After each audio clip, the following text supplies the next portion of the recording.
All right, hey everybody, welcome back to the channel. This is Rob here at Smirking Gun Reviews, back to talk more about The Terror, Season 1 now that it's got a Season 2.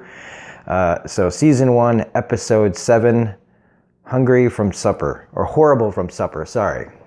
So full spoilers, yeah, if you have not seen this episode. All right, so we're dealing less and less with the mythology now and just now dealing with more of the man versus illness versus other people. The bear still hasn't shown up again, and everybody is preparing to empty the ship out and go across, after the other party that left. And I love this first beginning scene with Francis and Fitzjames, because they're really talking about like what they have to do, like knowing and understanding the breaking points of men and what they need to tell themselves for a little while, in order for later on to feel like it was your decision to lose things. So when they're packing everything up, they're putting everything together because they want to live. They want to take everything with them. They don't want to leave anything else behind.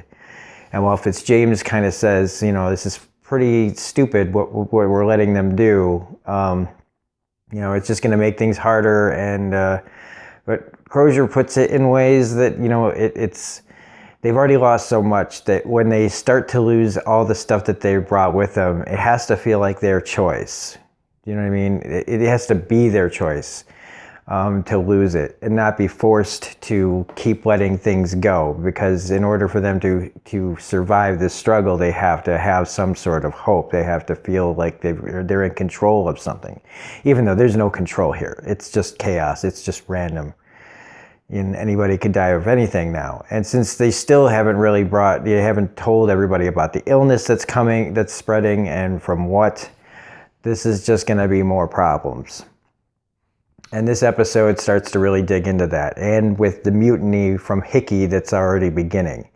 And Hickey really is showing like his true colors. Now, how much of this is part of the sickness, making it, easier for him maybe to be, be overcome by paranoia and fear and baser instincts, is probably, but he strikes me from even the flashback of him arriving at the ship. Like he's just kind of a rogue. Or, you know what I mean? Just somebody that's just kind of a amoral, sociopath. He just seems like one of those guys. I don't know. Like he's just always up to no good. Like a schemer, I guess would be one way to put it. And so he's just, throughout this whole thing, is just sowing the seeds of dissent between people, looking for things. And eventually trying the ear of one of the lieutenants, or somebody that's supposed to be a lieutenant but didn't get it because of Jobson. This Hickey's really playing a game now, a little political game, mind games to get people against each other. In the meantime, it's nice to see Fitzjames and Francis, though, getting along, agreeing with things, all that. But then the gentleman that they saved from his scalp getting, or whatever, the guy who couldn't remember the songs, him and another guy find this. The party that had left had only gotten 18 miles before they were killed and decapitated and presented there for them. So again, what did this has intelligence. What did this is sending a message. And so even if this, whatever this is, has the care and the like, think about the care it took to do this, okay? The monstrous, mindless bear wouldn't just be able to do this unless there was something more human inside. And while it's very disturbing, and it would be utterly, this is the time where you shit pants. Ladies and gentlemen, feel free to shit your pants because the plane is going down. So they decide not to tell the men. And you know what? I mean, at this point, they're holding on to too many things. And I know that they're trying to keep chaos from steamrolling over them. I understand it's a catch-22 again, right? You need to do it, you shouldn't do it, because you just, you're inviting the chaos in. Once it's out, you can't put it away, and I think you'd see a bloodbath like within 24 48 hours. And then we get the decision to, the guy who again had his brain problem, and I believe he's hearing like that ringing, and it's really driving him crazy. On top of that, with the illness, on top of the fact that he found the heads, on top of the fact that he has to hide the secret about finding the heads, it's just too much for this man, and he snaps. But what happens to him isn't, again, they diffuse the situation, but the gun goes off on accident as he's lowering the gun, which shoots Fitzjames's sword or whatever he had at his side, and causes another guy to blow his head, right? Man, when they showed him on the ground, he was just like a cracked egg. Nice image, Rob. Who was killed by a Marine over Crozier's shoulder. So now the madness is kind of out. But that's just making things worse, and it gives Hickey more opportunity to get more people on his side. It was really nice that Jobson got promoted. It's also amazing that I give a shit about Jobson. I care about these characters in 7 episodes. Even though I know where it's headed and everything, it's they've done more in 7 episodes to make you give a shit about these people, each one, that most shows can't pull off in 22 episode seasons. So I just got to give it up to the way that they did this, to make you really care for these people, that they are really trying. Their struggle is real, and they're not just cookie cutter or whatever. It's really an amazing feat to me to pull that kind of care for side characters and stuff, and just little moments of yeah, that's great, good for you, that kind of thing.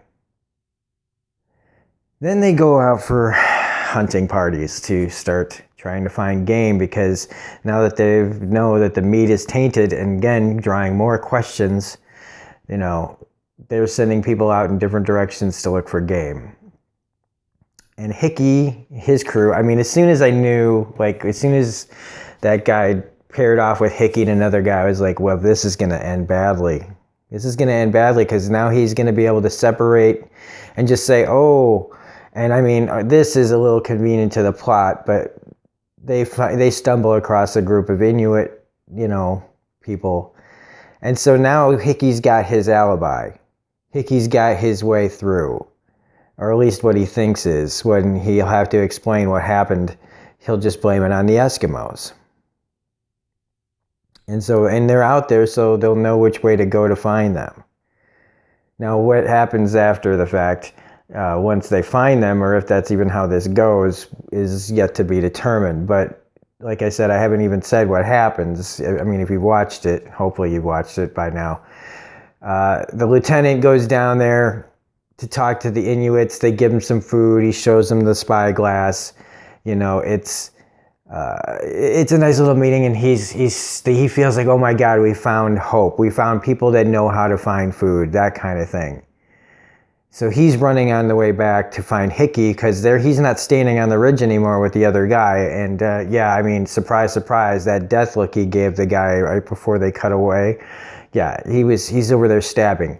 Okay, and another thing for people in movies and television, when you're watching a scene where a guy is clearly murdering another guy, doing this, okay, even if you're not 100% that he's not killing someone, situation's weird enough to warrant you don't ever just go charging up to the person, giving them ample time to turn around and poke you fucking Breaking Bad style like a stuck pig.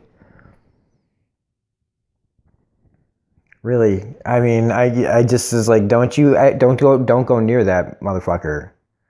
But of course he has to go charging right up to Hickey, who's basically been stripping his own clothes off and killing this guy, and I don't know what he's doing with him. It didn't look like he was eating him. He wasn't covered in blood. But then he kills this guy, and now he's out there, in his skivvies, and he's gonna have to explain himself, and that's where it leads me to believe that he'll blame this all on the Inuit. But that would mean that if they've caught up to the Inuits, you'd have to make sure that they couldn't talk to Crozier or his second in command, or anybody else that speaks Inuit there. So Hickey's in trouble. Good. And he's the real villain here. And even if it's not all his fault, he has definitely... I really thought he was going to be a hero. And poor good sir with the monkey and trying to figure things out. And now just kind of seeing everything again, like the guy's death in front of him really shakes him up. Kind of back to the way he was at the beginning of the series. So... It's a difficult episode to talk about. It's a difficult episode to review, but I feel like I think I've talked about it as much as I can. It's, again, all the actors are just doing an incredible job, and I can't wait to see what happens in the last 3 episodes of the show. So, if you liked this review, please hit the like button, comment, share, subscribe, all that rigmarole. Otherwise, this is Rob at Smirking Gun Reviews saying we'll be back with more terror later, and have a great day.